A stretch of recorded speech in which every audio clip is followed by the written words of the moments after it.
Povijest visokog obrazovanja u Dubrovniku je duga i započinje 1624. godine, kada su jezuiti osnovali Collegium Raguzinum.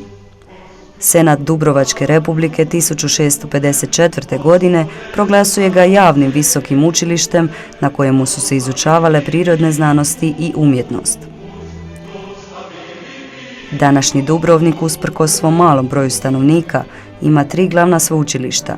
Sveučilište u Dubrovniku, Američki koledž menadžmenta i tehnologije, te Dubrovnik International University. Procjenjuje se da na njima studira ukupno oko 3500 studenata. Sveučilište Dubrovnik International University osnovano je 2008. godine i ujedno je najmlađe u Dubrovniku. Uz brojne druge smjerove, jedan od najistaknutijih smjerova ovog sveučilišta je škola diplomacije.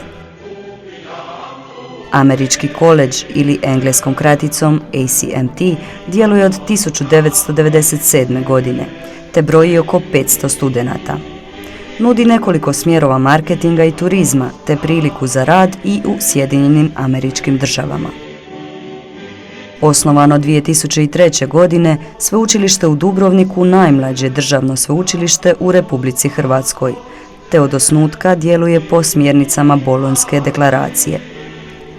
U sklopu sveučilišta djeluje 7 smjerova, od akvakulture do poslovne ekonomije. U sklopu studija komunikologije već dulje vrijeme djeluje i studentski radio Unidu, studentski časopis Punkt, a u povojima je i prva hrvatska studentska televizija Unidu TV.